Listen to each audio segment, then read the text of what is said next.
You know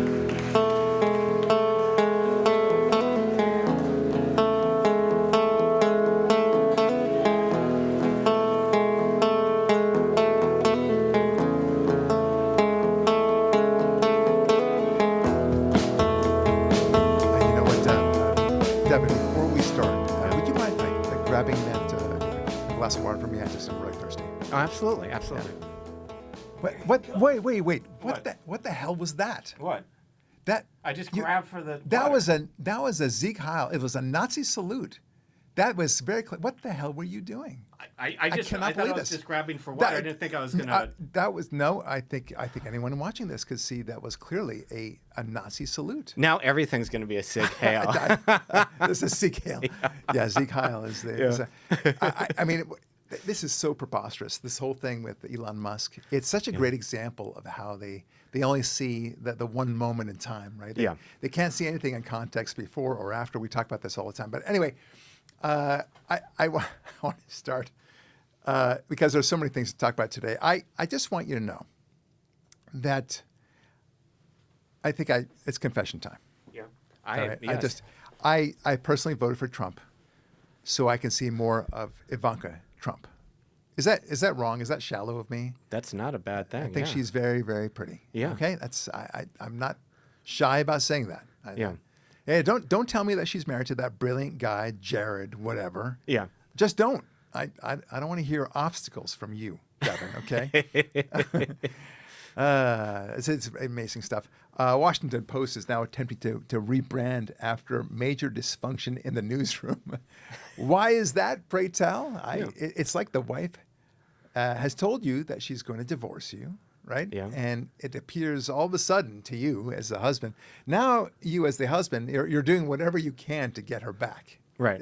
It's really as simple as that. That's what the Washington Post and so many other media outlets are doing right now, realizing, okay, well, obviously we're doing something wrong. Let me make it good, because it's a question of survival now. Right. I mean, they played the game all this time, not caring apparently, but at some point you're going to run out of gas. You're going to run out of money.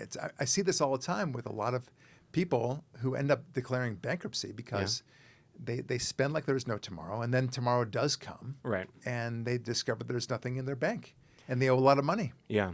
So that's what bankruptcy is all about, unfortunately. Oh, it's the worst. Yeah. Well, today our theme, and this is going to be a theme that, Devin, you will remember forever. Nice. Okay. Yeah. You're going to like this one. Yeah. Why is it that people like Trump so much? And I'm speaking about those who voted for Trump, like you and me. Republicans, conservatives, we voted for Trump, but with great enthusiasm. Right. Okay. I mean, I voted for Bush too, and Bush Jr. and Romney and McCain, all those guys. But I'm voting with tremendous enthusiasm for Trump. And the question is, and I know you did too. You were very excited about him. Right. Why is it that we are so enthusiastic? Why do we like him so much? And before you do that, keep in mind that I acknowledge, and I think you acknowledge, that the man is as arrogant as anyone can possibly be. Yeah. Right? He's committed adultery. We know that. Yeah. He never can admit he's wrong. No. He's boastful beyond belief. Beyond belief. Yeah. Right? Yeah. When he was almost killed in Butler, he handled it so well. Yeah. But he didn't. He said, it was because God wanted me to continue my agenda. God. He decided for us that God has saved his life. I personally think that's the case. 100%. But for he himself to say that, it sounds, not just a little arrogant. It sounds very, high and mighty. Right. Like if such a person were to enter into our lives and say all these things, we'd say, wow, what an ass. Right. Right? You would say that. 100%. Yeah. And yet we love him. And his taste to everything in gold. Like it's very tacky. It's very gaudy. That's definitely not my taste and style. The but tweets, yeah, all that stuff, and the way he responds to people and says, called Hillary Clinton a nasty woman. And that's just one among many other things. And yet we love him. Yeah. The question is, why? Yeah. Now, I think I have an answer. Yeah. and maybe you have your own answer. I'm not saying there's a right answer. Just why do you think? I would say like two things: authenticity. Okay. Everybody I've ever talked to who's had any connection with him, and when you listen, he is exactly what you see on TV. He does not. He's a little bit more endearing and charming and funny off screen, but other than that, it's pretty much exactly. And we see the flaws. Yeah. Where you have other like Obama, he never showed us the flaws. Trump, you just prattled off all the flaws, and then we're like, and we still love him because he's very open with who he is. I think that's part of it. Yeah. But you can have a lot of people who are open and still, I mean, he never admits he's wrong. He's been wrong before, but he never admits it. So that's not a quality. He doesn't make fun of himself either. No. Right? Ronald Reagan was very self-effacing, and that was one of the most endearing things about him. When you think of Ronald Reagan, you think about how he joked about himself all the time. Not this guy. No. And yet we still love him. And here's the reason why I think that we love him. And when I say it, you'll say, damn, that's right. It's a lot of fun to say this. So I think it's because he's effective and he gets things done. He genuinely loves America. Yeah. But here's the really most important thing. Beyond being beholden only to America, which is very important, we can trust him. Yeah. It's all about trust. In the end, we like people because we think that they're genuine. You said authenticity. I think that's right. Yeah. But he fulfills all of his promises. Yeah. That's the thing. We know that he's going to fulfill his promises. He says he's going to do X, and then he does X. Right. And I like that. Yeah. I can trust this guy. He's not a politician. No. You don't say, that's the one thing you would never say about Trump. Like, he said X, and then he didn't do X, but what are you going to do? That's politics. Right. That's campaigning. That's what you promise on the campaign trail.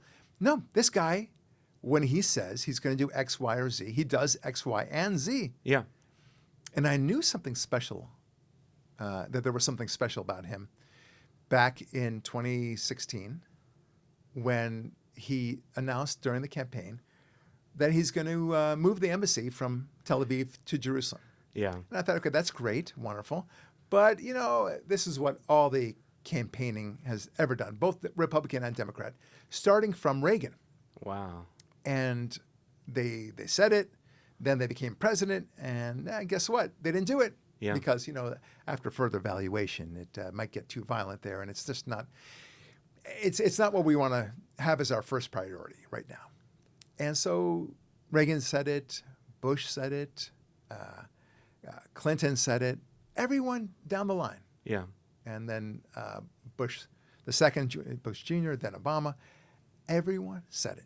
Right. And so when Trump said it, I thought, okay, yeah, blah, blah, blah, fine. And then he does it. Yeah. He becomes the president. And then people say, approached him. I remember one reporter saying, Mr. President, you're moving the embassy from Tel Aviv to Jerusalem. Can you tell me why you're doing that? Why? Right. And he said, well, I promised that. And I like to fulfill my promises. Right. And it was so refreshing. I didn't know what to do with myself. I was so excited about it. I mean, I say it as an Israeli, but I think even as a Christian, you should be very happy about that. It's very symbolic. And it says that we respect Israel's sovereignty and the fact that Jerusalem is its capital. And it was a wonderful thing. Yeah. And then, of course, he delivered on virtually every one of his other promises. And he's the only president that I know of that can literally, on a campaign trail, as he did in 2024, say, I made promises and I kept those promises. Right. How about that? Yeah. None of the other presidents I just mentioned could meaningfully say, I made X, Y, and Z promises and I kept promises X, Y, and Z. Right. They just can't do it. Yeah. They have a lot of aspirations. We're for the middle class. We want to lower your taxes, a fair share and, I don't know, a fair living wage or whatever it is that they say. Those are aspirations, but they're not actual promises. Yeah. And this guy does it. Yeah. So I think that's why we love him. We love him because we trust him. And it goes to show that that's the most important thing. Right. If you know that this guy is genuine, but actually does what he says he's going to do. Yeah. You'll end up loving him. You'll ignore all the other flaws because they really don't matter. You know. And he's not the only one, by the way. There's another man I could think that is just like him. Yeah. Not in the political world, but in the business world, and that's Stephen Jobs. Yeah. Stephen Jobs was a real ass. He was obnoxious. He Yeah. would go to board meetings for Apple and plop up his dirty feet on the boardroom table. I didn't know that. And it was a great book, biography by what's his name, Walter Isaacson. Fantastic book, just called Stephen Jobs. Yeah. And he was obnoxious. He got to the point. He was very gruff. People, were terrified of him. But damn it, he just had vision, and he got things done. Yeah. And he made shareholders happy, and he made me happy with his gadgets and everything else. He didn't present two faces to himself. No. He was authentic, like you said. Right. And to his credit, when he knew he was dying, and Walter Isaacson said to him, his biographer, what sort of tone would you like? You want me to elevate the positive? And Stephen Jobs, again, to his great credit, said, no, just tell it like it is, warts and all. Nice. And I really respect that. And I think even Trump would do that at the end of his life. God forbid that it'll be soon. I want it to be 20 years from now. Right. But I think that's what makes Trump really great. We trust him. Yeah, and to add to that too, which I think you said about Jobs and certainly about Trump, he was the first one who was like, immigration's out of control. We have to do something. Now guess what? We're going to take over Panama Canal and Greenland. Yeah. Like, he is a visionary. Like, Steve Jobs we're going to do these aesthetic choices for something that no one was thinking about actually making it look good. Yeah.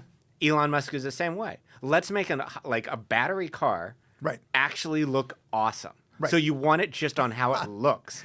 Yes. All visionaries. Yes.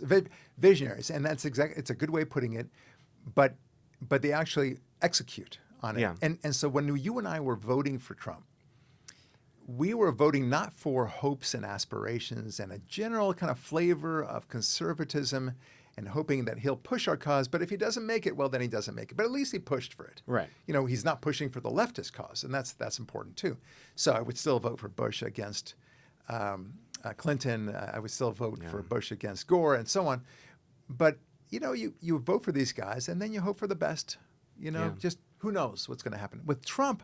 When you vote for him, you vote for actual things that are going to happen. Yeah. That's the difference. Yeah. And that's why we're so excited about him. And that, for the exact same reason, is the reason why the left hates him. Yep. Because they know that he's going to accomplish exactly what he promises to accomplish. Right.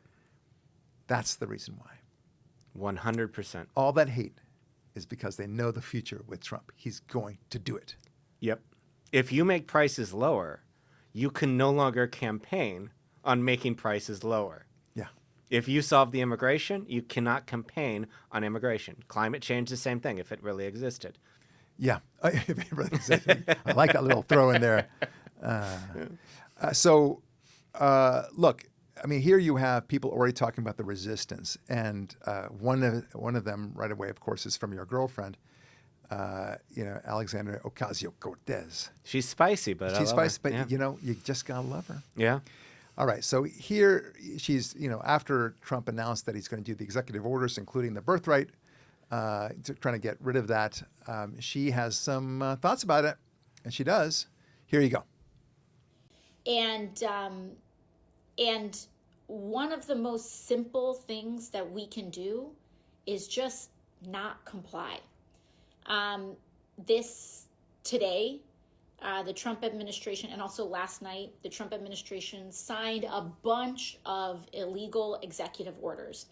For example, Donald Trump tried to sign an executive order to end birthright citizenship in this country, which is part of the Constitution. It is day one already trying to shred the foundational documents of American society and try to end birthright citizenship, which basically, as we know, if you are born in the United States, you are a United States citizen. That remains, that is the law, that is the Constitution. Okay, that's what you want it to be, but that's not necessarily the case. There is more than enough argument against that But look, I mean, I don't blame her. She's a partisan. She's going to say that it's an illegal executive order. She's decided because, she's an important person. Right. But the Supreme Court will decide this. Thank you very much. And I think there's a good shot. I'm not saying it's an easy climb up this hill, but the Trump administration has a very good argument. We'll talk about this in a moment. But it's all about the resistance now. Right. Okay. When did we talk about resistance? When we hated Biden, and in fact, I think he was elected under very dubious circumstances. Very suspicious. Very suspicious, of course. But, we acknowledge that he is now sitting in the office of the presidency. He's in the White House, and we got to deal with it. We're big boys and girls. We don't like it, but we don't call it the resistance. Right? It's like as if you're in Vichy France, and you're fighting the Nazis. Well, they're big into the Nazis, right? So it's you'll see later on with that stupid thing with Sieg Heil. Yeah. Anyway, but this is how they think about it, and they're saying don't comply. Well, what does it mean to not comply? She's telling everyone, do not assist ICE officers in deporting illegal aliens in your city, whether that's Chicago or LA and so on. And the idea is that you can just ignore these laws. Right. Look, ignore them at your own peril, my friends. Whether you're the mayor of that city or the governor of that state, you are ignoring the immigration laws at your own peril. Yeah. Now, we spoke about this at length before. Like, it wouldn't stop here, right? What if there are laws that you, liberals, don't like, or do like, rather, very much, and we, conservatives, say that, I'm sorry, but we're going to do what we want to. And I gave the example of, let's say there was some sort of gun law that said you cannot have any guns whatsoever, or you're limited to a Colt 45, and that's it, okay? Right. And otherwise, you're not good to go. And we said, okay, Sanctuary City, you can own whatever you damn well please. Right. Right?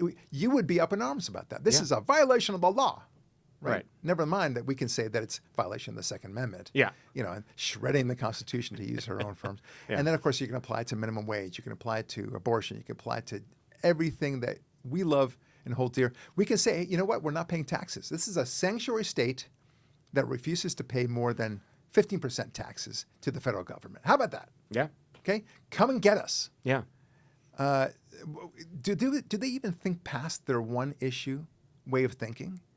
But they clearly don't. Yeah. I mean, we've seen this before, and we'll see it again. Yeah. Anyway, that's your girlfriend, AOC. She's so emotional, but she's so passionate, you know? But the heart wants what it wants, I suppose, right? Yeah. Okay, so that's AOC.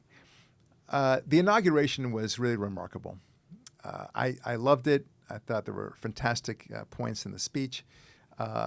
There's New York Times has to, doesn't allow Trump to have any fun, or any of the conservatives have any fun in the process.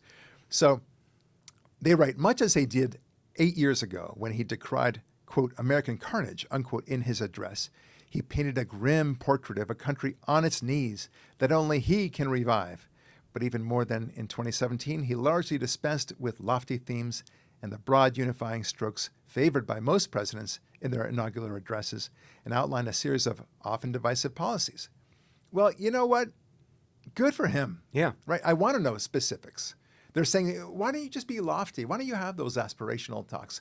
We are going to help people, the middle class, yay, Yeah.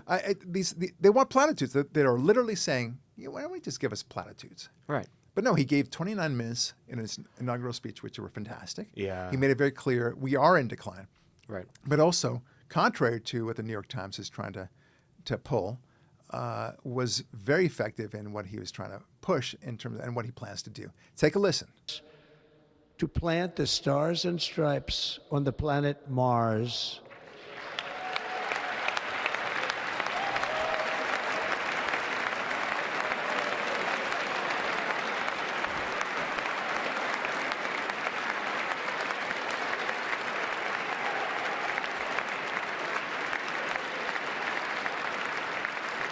Ambition is the lifeblood of a great nation. And right now, our nation is more ambitious than any other. There's no nation like our nation. Americans are explorers, builders, innovators, entrepreneurs, and pioneers. The spirit of the frontier is written into our hearts. The call of the next great adventure resounds from within our souls. Our American ancestors turned a small group of colonies on the edge of a vast continent into a mighty republic of the most extraordinary citizens on earth. No one comes close. Americans pushed thousands of miles through a rugged land of untamed wilderness. They crossed deserts, scaled mountains, braved untold dangers. So he's calling it like it is. Yeah. And this, no wonder the New York Times doesn't like this. It's because they're being called out by their previous administration, which was the worst administration in American history. Oh my God! I think yeah. objectively in every way. Don't you think? Yeah, pretty close to it. They're censoring people actively. They're putting people in prison for protesting. Yeah. Not only the January 6th, but also abortion clinics. It's unconscionable. Yeah. The abortion clinics thing, they used the, what is it called, the FACE Act, I think it was, that somehow that they're interrupting the God-given right to kill your fetus. It's interesting. Yeah. Now, he continued on with my favorite line of the speech, the inauguration. It was fantastic. And this resonated. I as soon as I heard it, I said, I want to hear this over and over again. Here it is without me quoting it yet. I stand before you now as proof that you should never believe that something is impossible to do. In America, the impossible is what we do best. Yep. God, that's beautiful. Exactly right. Yeah. In America, the impossible is what we do best. Yeah. I don't mind the rest of the world saying, yeah, those guys do stuff that we never even dream about. Yeah. And even they even take our stuff, our cultural stuff, something as simple as a cappuccino, okay, which is Italian. Yeah. And we make it a frappuccino. Right? Yeah. We'd like some hazelnut with that. We'd like soy milk in that instead of the regular milk. Yeah. That's what we do. We alter, we change, we make it interesting. Same thing with California Pizza Kitchen, for crying out loud. Yeah. I mean, Chinese food. I mean, Chinese food, as we think of it, is an Americanized version of Chinese food. Yeah. It's and then the rest of the world now adopts what we have. Right. Right. We have genes. I mean, I go through this in my book, not Rise of the Sexman, Keeping the Kids All Right. Yeah. And that book, there it is. Yeah. We talk about all the incredible American inventions, things that were considered impossible at the time. Right. Only America. Only in America. And people say that. And in fact, I remember, I think I was in France with a French friend, and he was tasting something, and it tasted very good. And he goes, America. And I said, what do you mean? And he goes, whenever, I would say with a French accent, but he says, whenever something is so awesome, we just say America. Oh, that's great. Because to them, America is synonymous with great things. Yeah. They're not even talking about America as a country specifically that they want to live there or anything. They just say, to them, America is an adjective. Yeah. And a very good one at that. So when you talk to regular people, they think America is awesome precisely because of what he just said. We're the land where impossible is our thing. Exactly. So you want the impossible? Come to us. Right. And the most beautiful thing about that is it wasn't like it was an individual who did that. Yeah. Every time it's freeing the individual to be magnificent and do the impossible. Yeah. It's not collectively the state doing it or the county doing it. It's someone like Trump taking the initiative and getting something done that's just unbelievable. I love the way you put it, and that's exactly right. Yeah. And so the world waits, and I think the world is waiting with excitement that Trump is going to be president and great things will happen. I think all of them love it. Yeah. And the world has turned in favor of Trump very quickly, especially because it was such a landslide victory, that they're expecting great new things. Yeah. Aren't you? I mean, you wake up every day and now think to yourself, wow, this is going to be fun. Yeah. What's next? What's around the corner? When Biden was president, let's say in 22, every day was the same as the next day. There was nothing promising coming out. Right. There was just like, how will he screw up another world crisis? Right. Or create another world crisis for that matter, whether it's the Ukrainian war, October 7, and so on, and how we constrained Israel and such. And we were worried, China might invade Taiwan any moment. Yeah. And of course, they're spying on us and everything else. Yeah. There's no sense of progress. There's only regress. And yet they call themselves the Progressive Party, right? The Progressive 100%. Party is only about whether or not a man could go into a woman's restroom. That's progressive for them. Yeah. Speaking of which, the day after the inauguration, they had this bishop woman. It's very rare to have a woman for a bishop in the Episcopalian Church, but there it is. My second ex-girlfriend. You're just bringing them all out, aren't you? That's right. You're just I don't know. bringing You them all managed to get around, dude. I just like great women. I will say I'm impressed. I don't know. We work together. I don't see you having that much time, but apparently you do. Yeah. Anyway, so there she is, and she's been invited to speak among other religious leaders, a rabbi, I believe a priest, Reverend Franklin Graham was there. He gave a fantastic speech. Oh, I didn't know that. Yeah. Oh, yeah. And then this idiot woman comes up and says the following. In the name of our God, I ask you to have mercy upon the people in our country who are scared now. There are gay, lesbian, and transgender children in Democratic, Republican, and independent families, some who fear for their lives. Okay, let me just stop right there. Who fear for their lives. Where the hell are you getting that? Yeah. Don't tell me they fear for their lives. Has anyone been arrested when Trump was president before, or at any time before, because they're gay or because they're trans? Yeah. Just one example. Arrested, let alone threatened with their lives? Yeah. Really? Are you saying that somehow people are going to beat them up? What's the deal here? But she's basically accusing Trump of that. She's saying, show mercy. As if somehow he's some sort of emperor, right? Like you imagine him like with thumbs up, thumbs down in some sort of Roman Colosseum. And, I would like to. Now I just want that to happen. You now. want that? Okay. That should be great. But yeah. We're not that country yet, and nor God forbid will we ever be. But it's just very funny, right? I mean, that's the way she talks to him, as if you have this power to kill people because they are gay or trans. No longer shall you use the word gay for that matter. They are homosexual, whatever. I mean, who knows what she thinks Trump will do. This is a great example of liberals' impression of what they think conservatives think. Yeah.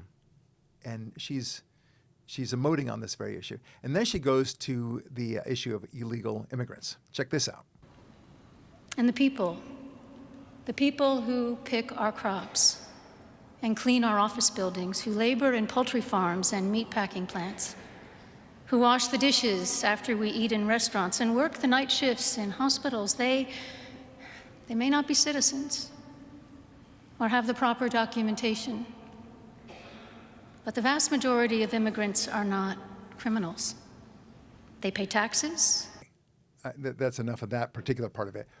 Where do you get that? Yeah. I mean, okay, the vast majority, I guess I'll buy that. But you're very happy to say that everyone who trespassed on January 6th was a criminal. Yeah. Everyone was an insurrectionist. Yeah. Why can't we say the vast majority of those people were just going to the Capitol because they were invited to go into the Capitol and they were wrongly accused? I mean, why can't we say, we can go down this line. Right. This vast majority line. This is a bunch of crap. But she has no problem saying this.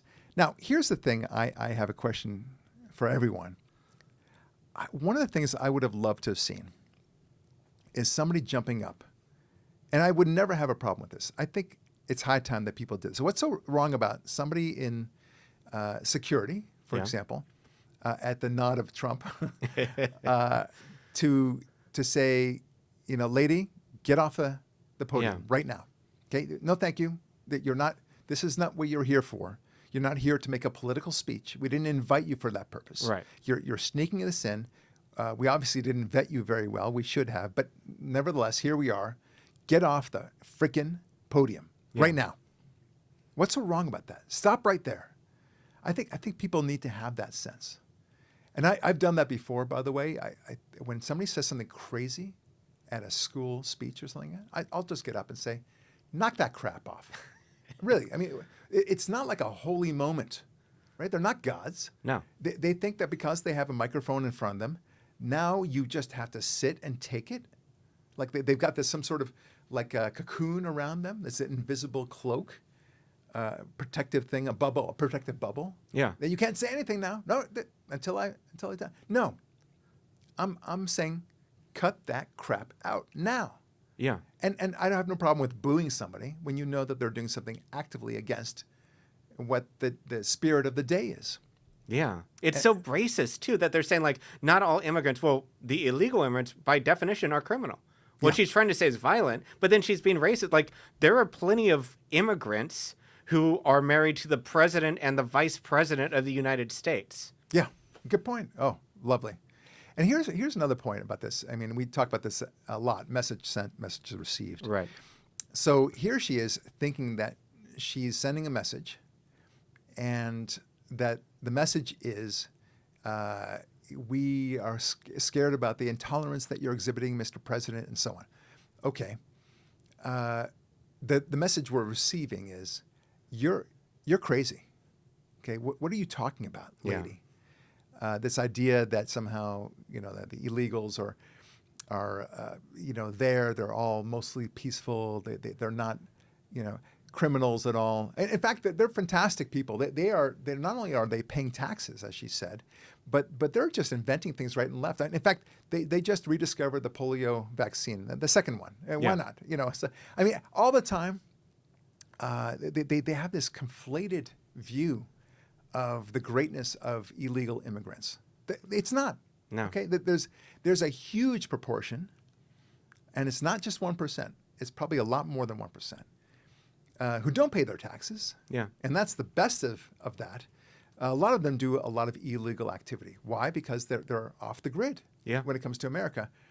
I have always said to my wife that we are not hiring any housekeeper or nanny or anybody else, gardener for that matter, who is not a legal alien. Yeah. A green card at least.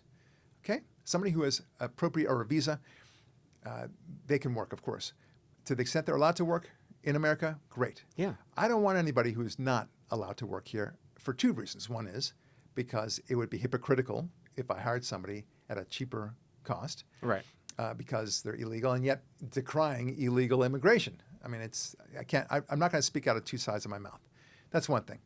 But secondly, and very importantly, especially when it comes to my kids, I want somebody who's accountable. Yeah. I want somebody who's got something to lose. Right.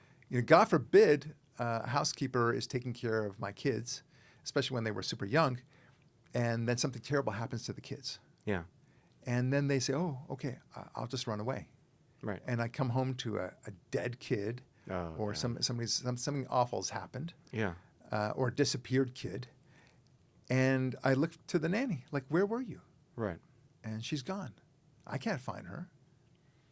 She doesn't have a passport. She doesn't have a social security. She doesn't have an address. Am I crazy? I'm not going to hire somebody like that. No. So that's obvious stuff. Okay, but there's a lot of criminal behavior out there, and when you know that you would have nothing to lose, and you can rape and steal, and you're told that, very often a lot of these crimes go unsolved. Right. So go for it. And then you belong to a cartel, and you've got the backing of the cartel. You're going to do it more easily. Yeah. This is too obvious, right? Yeah. And so for them to say, well, because some of them, provide in the way of productivity, well, therefore, we should let everyone in. Well, if that's the case, then why do we have a border at all? Right. I mean, tell me, give me the reasoning why you even think that there should be a border. Right. So it's a binary situation when you think about it. Either you're for the border and keeping people out, and letting them in only under a legal process, or you're not. Right. And you think it doesn't matter, in which case you shouldn't have a border at all. Right. Let everyone in. Yeah. Where's your uncle line? Where's your line in the sand, so to speak? Where do you say, okay, that's too much? They don't. It's like the percentage of the tax rate that liberals would agree would be too much. which whenever you ask them what tax rate is too high, they'll say, I don't know. Well, is 99% too high? Yeah. I don't know.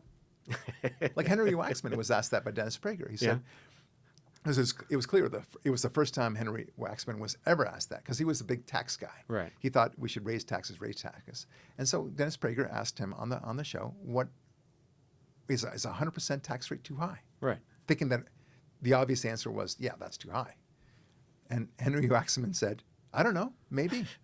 Maybe that's okay, that tax rate. Jesus. So again, the same thing with the border. At what point do you think it's too much? Yeah.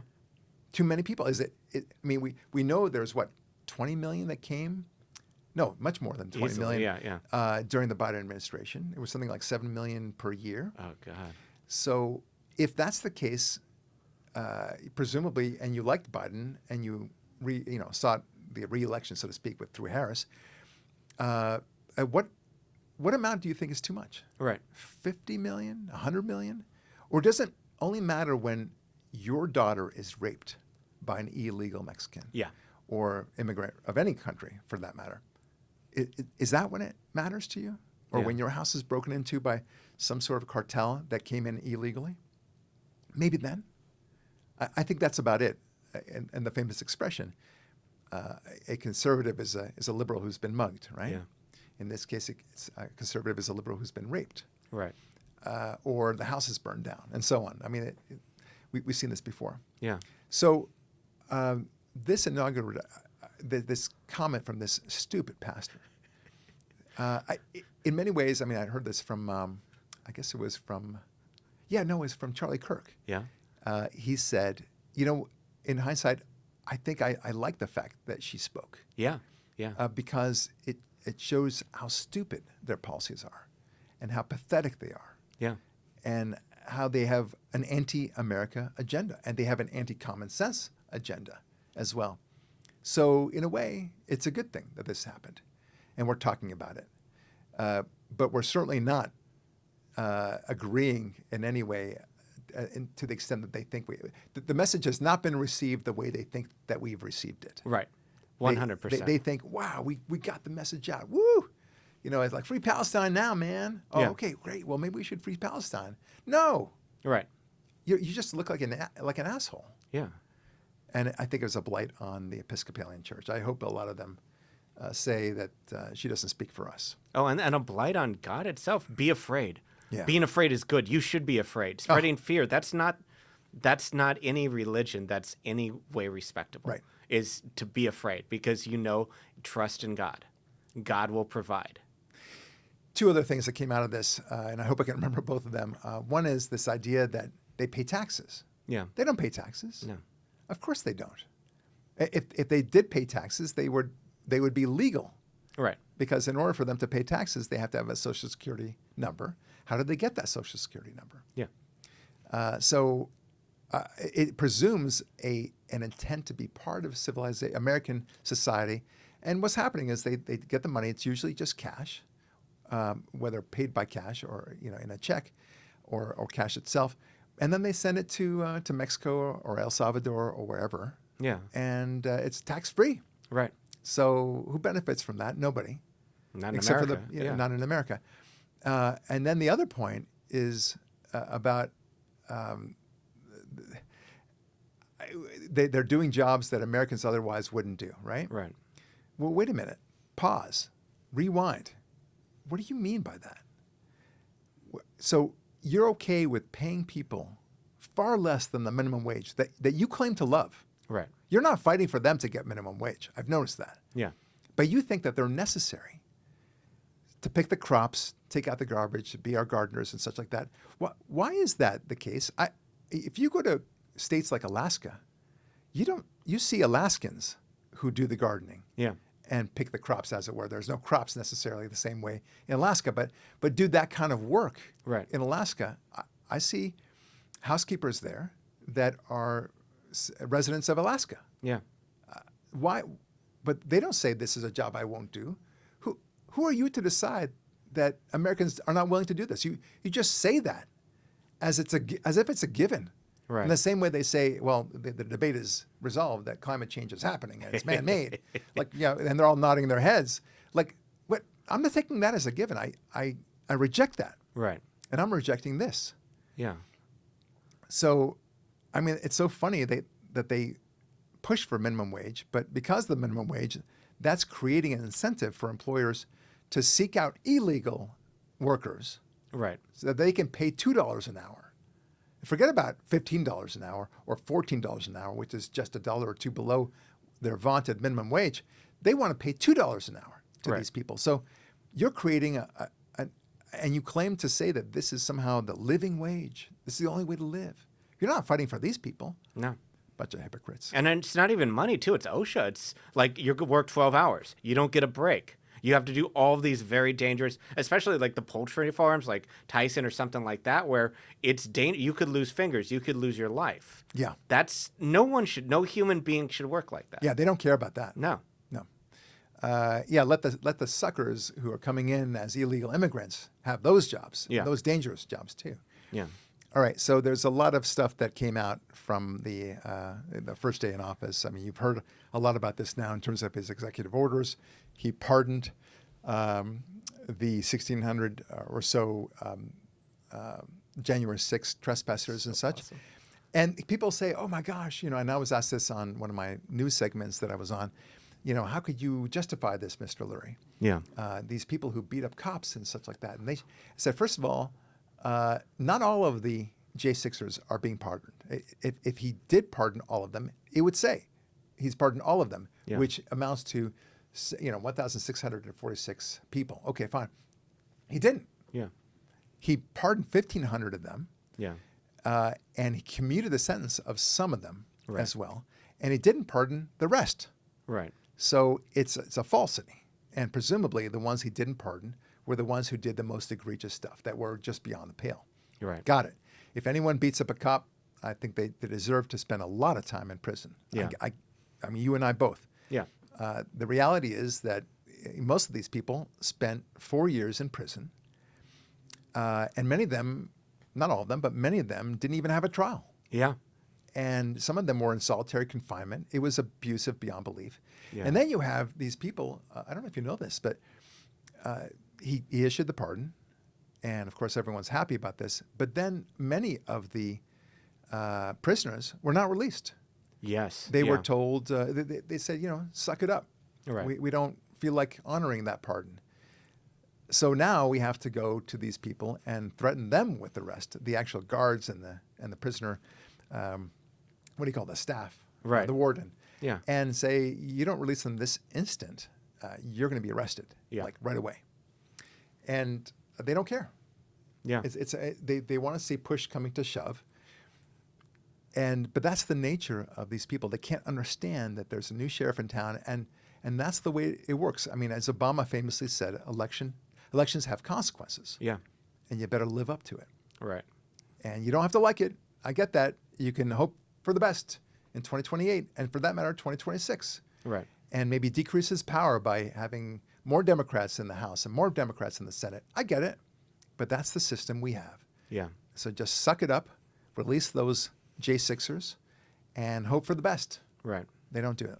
Yeah. All right. Let's see. Shortly after capping this historical political comeback by taking the oath of office, he leapt into action on Monday, signing dozens of these executive orders. He revoked 78 executive actions of former President Joe Biden, reinstated some of his own, which Biden had revoked, and unleashed a flurry of directives on the border. The federal workforce, energy, and trade. That's from the Epoch Times. Here are the 12 highlights. I just mentioned the January 6 pardons. On the border, he declared a national emergency vis-a-vis the border. Yeah. He reinstated his Remain in Mexico policy, ended the refugee program, of the so-called catch and release practice. On immigration, he moved to end birthright citizenship, which is fantastic. I can talk about that in a moment. It's rooted in the practice, in the interpretation of the first sentence of the 14th Amendment, suggesting that the president's order will all but certainly be challenged in court. It already has been by 22 states. The cartels, he designated them as foreign terrorist organizations and invoked the 1798 Foreign Enemies Act to pave the way for the removal of these cartel members from the United States. Then he did great things with the federal workforce. He placed a freeze in rulemaking and hiring. He changed everything there. It's awesome. That's amazing. Yeah.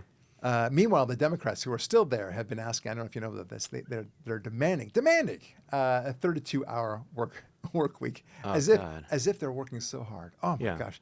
Because when you think of federal employees, you just think that they are slaving away. They are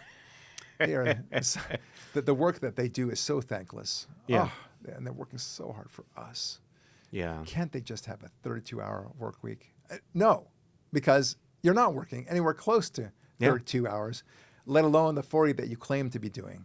You're working at best 6 hours a week. Yeah. And that's a good week from a productivity point of view. Yeah. We all know that. And you're not coming into the office. Only 6% of government employees are actually coming in to the office. That is the most insane thing ever. Oh, you didn't know that? No, Yeah. I heard that, but still, it's insane. It's insane. Yeah, well, because they can get away with it because Yeah. nobody's really watching them.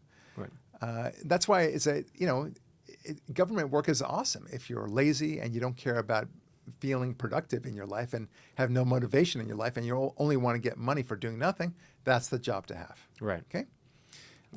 With regard to China, he directed the government to review China's compliance with trade deals that he signed in 2020, paving the way for the tariffs he threatened to impose.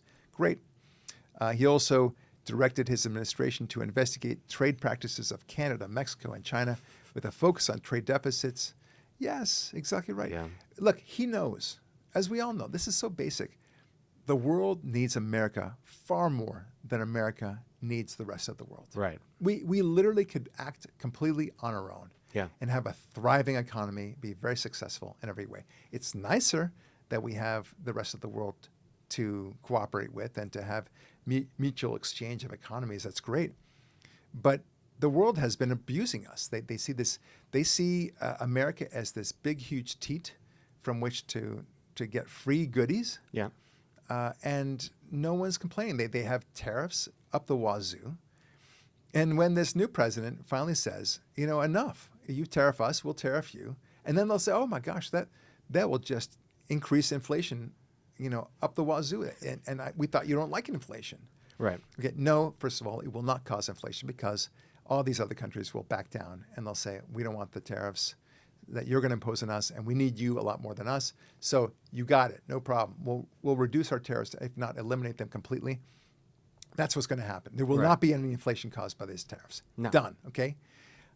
It's so basic, and it happened before. Right. This is not an academic hypothetical scenario. It happened before. Yeah.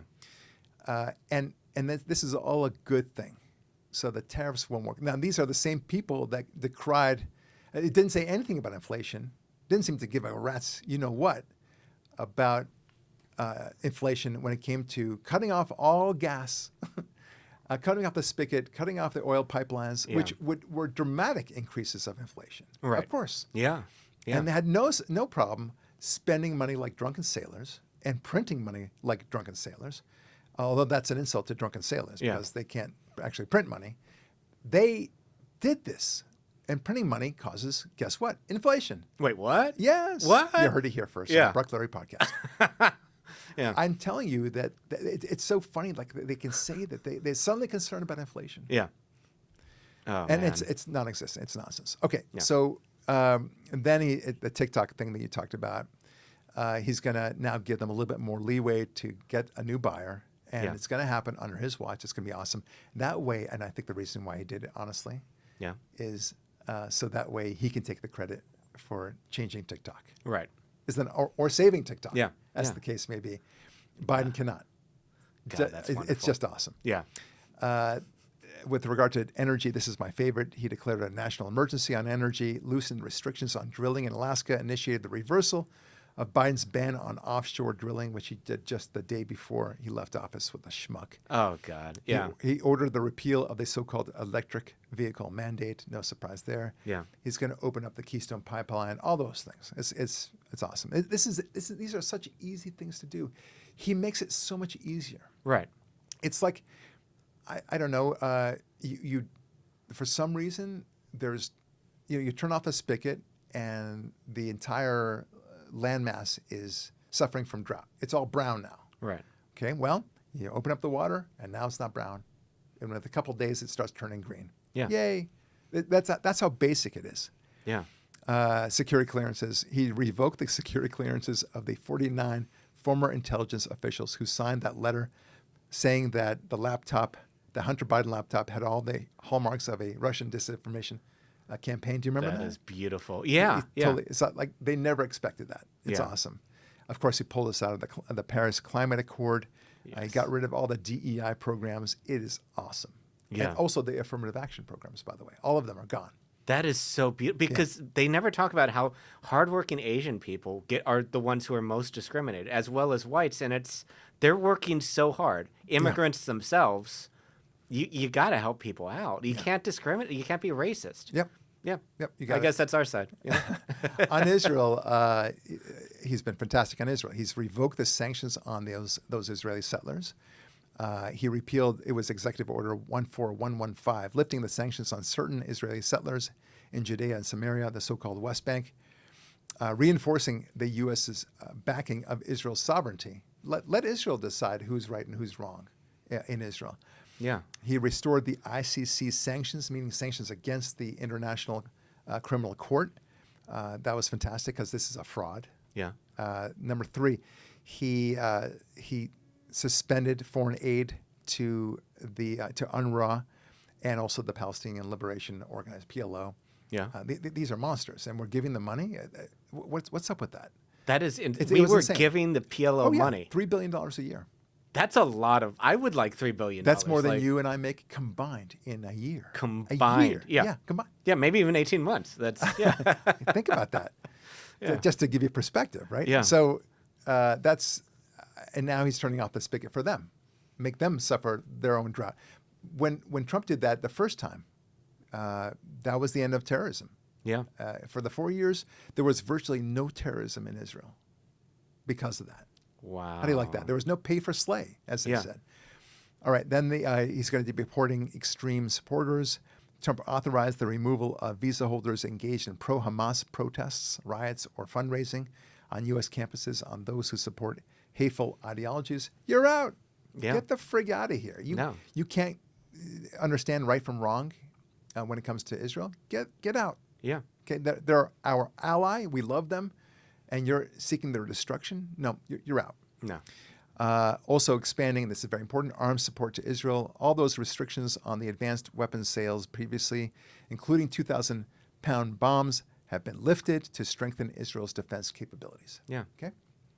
Now, this leads me to the ceasefire deal, which I still don't like. Yeah. I think it's very questionable. I don't know what sort of pressure that Trump brought on to Netanyahu. I understand that he wants a win right away. He wants to say all hell on earth is going to descend upon you if you don't release all the hostages. So this is a win for Trump. Everyone acknowledges that Trump was the one who made this happen. Right. That's good, but I got a feeling, Devin, that there was more to this. I feel like Trump promised things to Israel in such a way that was so tempting that Israel agreed to this ceasefire, Right. even with releasing so many Palestinian prisoners. That might include, if it does include, hey, look, we're going to join forces with you in the destruction of Iran. Yeah. I would say, okay, that deal sounds cool. Yeah. Because that would be chopping off the head of the snake. Right. Right. And in which case, Hamas would lose everything anyway. Right. Even if they released every single prisoner from the Israeli jails. I would be okay with that. I'm hoping that that's the case. Right. I know that Trump loves Israel. I know that he works closely with Jared Kushner Yeah. and all of the other Israeli ambassadors and such. I think good things are going to be coming out of this. Yeah. We'll just have to see. Yeah. We'll just have to see. I'm hopeful. No, I am hopeful. hopeful Good things too. are going to happen. He's just really opened up the world, and you can feel the palpable optimism. You can feel that this is like you said before, where, Biden's going to do these lofty, idealistic things. Trump's, no, I'm doing this. I'm doing this specific thing. I'm doing this specific thing. And each single one is going to do a great thing, and together, in aggregate, they're going to build to something so incredible. Yeah. Yeah. We talked about the resistance. One of the things that I want to just kind of follow up on that a little bit, those people who are saying that they're all about democracy, right? But doesn't resistance invoke the idea that a wrongful regime has taken over the country, right? Yeah. But I thought you said that look at us, we're engaging in the peaceful transition of government. We're so awesome, we Democrats. Right. Not like you guys back in 2020. Yeah. We are awesome. But now they're talking resistance. But wait a minute. I thought you respected the results of the election. But resistance invokes the idea that there's some sort of, Vichy government in charge. Right. That the Nazis have taken over and we must resist. Underground, if you will. Yeah. It sounds like insurrection to me. Yeah. That's just me. Yeah. I don't know. Okay, so let's turn to Elon Musk and the so-called Nazi salute that he did. So he was giving a speech to a crowd, and he was so full of warmth and energy and so excited about the coming 4 years. And he said, I just want to give all my heart to you. Yeah. Okay, so when I was confronted this, I was sandbagged on a news segment, and they wanted me to opine about what I thought about Elon Musk's Nazi salute. Yeah. So right away, I knew that these guys have decided to describe it as such. And they just, here it is, they said. You take a look, Barack. And they just showed this without audio. Yeah.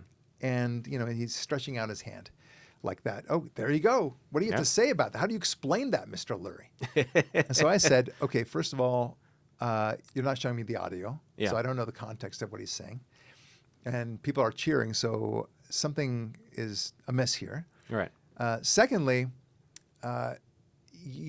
anything could be said about this. You're assuming the most nefarious interpretation of what he did when he could very well but just be saying something excited about anything else. Yeah. I mean, but why did you decide that this is a Sieg Heil? And what about the context of what he's done? Yeah. I mean, he's been very pro-Israel. He's visited Auschwitz with Ben Shapiro, no less. Yeah. I think I don't think Nazism means what you think it means, my friends. No. If that's what you think it is. Yeah. So you're all about symbols and everything else, but you're certainly not about analysis. Yeah. And that's the thing. And that leads us to the next of your girlfriends. Yeah. Was it Rachel Maddow? Oh, yeah. Yes. She said this wonderful thing, and you need to hear her. My little tall drink of hot Yes. water. And so she's on a segment on MSNBC. By the way, she's back giving her segments. I know you're very excited about that. Yeah. Yeah. And the title of the segment is "This is not a drill." Like terrible things are happening. This is a major fire, and we need to prepare for this. In fact, we're under fire right now. Right. Anyway, take a listen. In case you haven't seen this yet, this today was Elon Musk, richest man in the world, biggest political donor in the history of our country. This is him today twice throwing something that looks like what is politely called the Roman salute at the hockey arena in Washington before Trump's appearance there tonight. And maybe this is not what he meant when he did it. Who among us knows what is in the hearts of men? Mr. Musk has not yet commented on what he was doing here. But the Roman salute is a thing. And that is what it looks like Elon Musk was doing, which added a nice blood-curdling chill to the day for many people today. Okay. So the Roman salute. Why not call it a Sieg Heil? Yeah. Okay? I mean, that's what you're trying to say. And it's nonsensical for the reasons we already mentioned. You've decided that this is what it is. And then you use that phrase, blood curling. Now, I wanted this particular clip because she used that phrase, blood curling. Yeah. No, it's not blood curling to her. Yeah. She loves it. Oh, yeah. This is heartwarming for Yeah. her because she gets to see something. She didn't look to anybody and say, oh my gosh, this is terrible. My heart sank.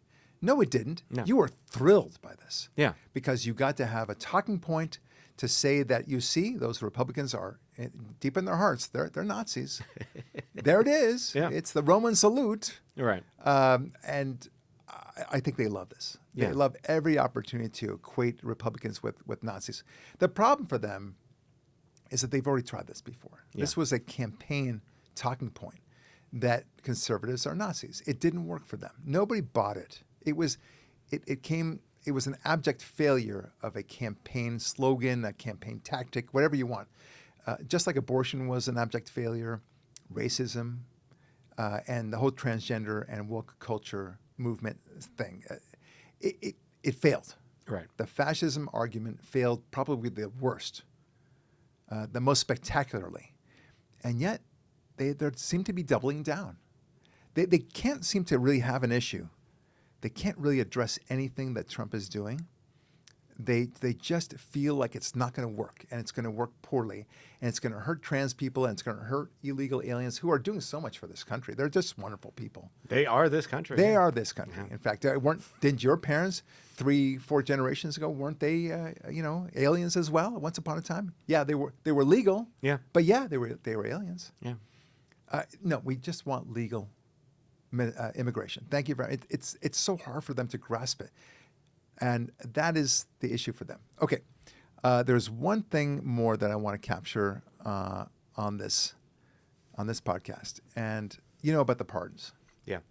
Okay, so at the very last day of his office, and I guess this is the first podcast of Trump's administration. Yeah. Oh, this is great. Yeah. With Trump as the actual president. Okay, great. Anyway, he was asked, Biden, are you going to pardon yourself? Because at the very last second, he pardoned all of his family members. Right. And so obviously he pardoned them with the speculation that they might be charged for crimes by the Trump Justice Department. And so therefore he's going to pardon them, and no can do. So take a listen to what he has to say in response to why didn't he pardon himself? I actually predicted that he would be pardoning himself. Yeah. I thought that would have been the smart thing to do, by Right. the way. But I guess he's not that smart. Here you go. Also, sir, on pardons, have you ruled out a pardon for yourself or any other additional members of the family? For myself? Yes, sir. What would I pardon myself for? That's what I'm asking. No, I have no contemplation of pardoning myself for anything. I didn't do anything wrong. Mr. President, would you comment on Okay, Meta's so decision to... I didn't do anything wrong. And he was looking at the reporter like, that's such an absurd thing. Yeah. So, and I believe his look is sincere. Yeah. And I think his response is sincere. He really thinks he did nothing wrong. Why would I do that? All right. But which means to me that I don't think he realized that he pardoned his family members. I think somebody put that in front of him and say, sign this. This will protect your family, and that was about it. And he signed it. Yeah. But let's say he did. Let's say he did know, and arguably he did know. He was the president. Supposedly he's supposed to know these things. He pardoned them. So let me get this straight. If you're not pardoning yourself because, why would you? Because you didn't do anything wrong. Then why did you pardon all of your family members? Right. Because if you pardon all your family members, then presumably they did do something wrong. Right. You see the problem here, Mr. President? Yeah. That's going to be kind of a funny dynamic. Like, how do you square those things? Yeah. And I don't think he's squared them at all. Now, those people who have been pardoned, his relatives, they cannot invoke the Fifth Amendment right now. Yeah. So he's really put himself in a world of hurt, whether he realizes it or not. His only hope at this point is the Robert Hur, approach, avenue, where they'll say, well, he's just a kindly old man who doesn't know, up from down, north from south, or whatever. And then they will never prosecute him because he's just doddering. He doesn't even know who he is today. Yeah. That's not a good place to be. No.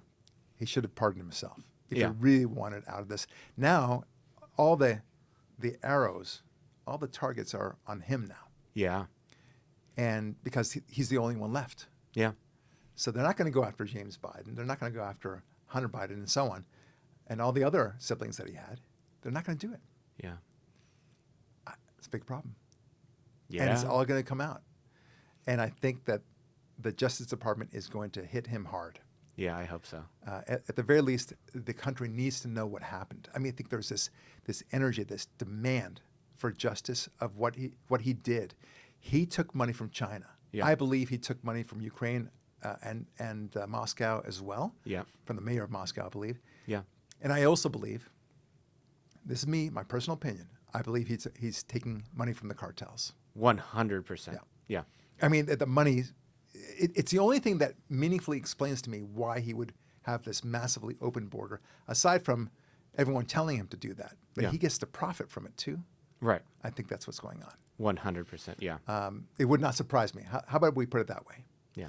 All right, folks. That's a lot to digest for one podcast. We've got so much more, and God knows what's going to happen for the next week. But listen, we're so excited about Trump being president, and great things are about to happen. They are already happening. And we'll discuss those things in the future on the next edition of the Roy Clarity Podcast. In the meantime, Roy Clarity signing up, saying God bless. Talk to you next week.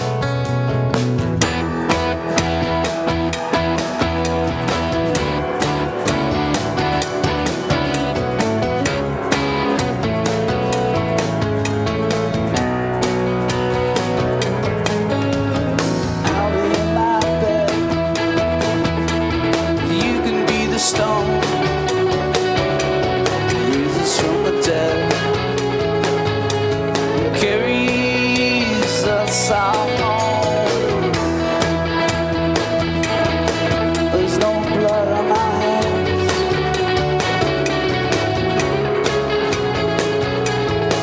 I just do